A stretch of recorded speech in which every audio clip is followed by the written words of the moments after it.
বাবা ড্রেস খুলছেন যে, আর খেলা দেখাবেন না? না, আমি আর খেলা দেখাবো না, আমার এখানে শেষ, স্কুল ছুটি হয়ে গেছে, আমার মেয়েকে আনতে যেতে হবে। কোন স্কুলে পড়ে আপনার মেয়ে? আমার মেয়ে গ্রিন ভিউ ইনস্টিটিউটে পড়ে। আরে বাহ, এ তো খুব দারুণ ব্যাপার। আমার মেয়েও তো স্কুলে পড়ে, কিন্তু ওই স্কুলে তো অনেক খরচা, আমরা চালাতেই তো হিমশিম খেয়ে যায়। কিন্তু আপনি এত খরচা বহন করেন কিভাবে? এই যে একটু আগে দেখলেন না, মানুষকে নেচে হাসিয়ে যে উপার্জনটুকু হয়, ওতেই খেয়ে না খেয়ে আমার মেয়ের স্কুলের ফিসটা হয়ে যায়। কত কষ্ট করে আপনার মেয়েকে ভালো স্কুলে ভর্তি করার কি দরকার ছিল? একটা সরকারি স্কুলে পড়ালেও তো পারতেন। দেখুন, মেয়েটাই আমার কলিজার টুকরা, ও ছাড়া আমার জীবনে আর কেউ নেই। তাই আমার জীবনের একটাই স্বপ্ন, আমার মেয়েকে উচ্চ শিক্ষায় শিক্ষিত করে মানুষের মতো মানুষ করে তুলবো। আরে দেখেছেন, আপনার সাথে কথা বলতে বলতে অনেক লেট হয়ে গেল, আসছি। এই তো মা, এই তো মা, হ্যাঁ আমি চলে এসেছি। এই চলো চলো চলো চলো।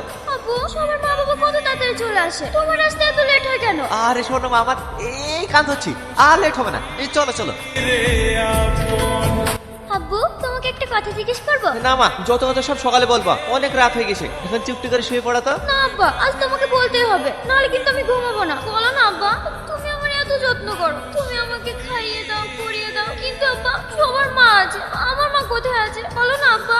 তুই যখন এত করে জেদ করছিস, তাহলে শোন, ওর বয়স যখন 7 মাস, এই ভাঙা মোবাইল ও হাঁসের পালক ও টাকার বিনিময়ে পাবে।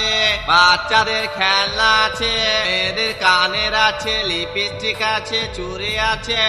ও ভাই, দাঁড়াও দাঁড়াও দাঁড়াও। কিছু লাগবে বোন? হ্যাঁ, আমাকে 2 পাতা টিপ দাও। কি গো, 3টির সময় আসার কথা, সন্ধ্যাবেলা আসছো যে?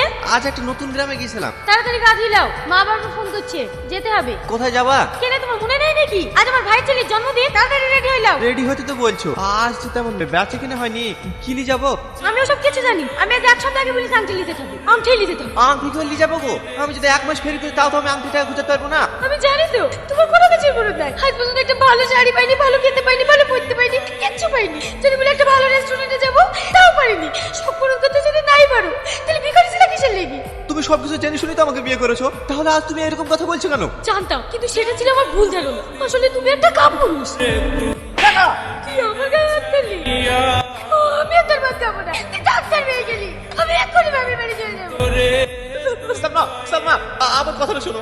সালমা, তুই সামান্য বিষয়টার জন্য তোর মতো ফ্রেন্ডকে চলে যায়, আমি অনেক অপেক্ষা করেছি, কিন্তু সে ফিরে আসেনি। কান্না করো না আব্বু, যে মা সামান্য বিষয় নিয়ে নিজের সন্তান স্বামীকে ছেড়ে চলে যেতে পারে, সে কোনোদিন মা হতে পারে না। আমি আজকের পর থেকে কোনোদিন মায়ের কথা জিজ্ঞেস করবো না। ঘুমিয়ে পড়ো মধু, অনেক রাত হয়ে গেছে।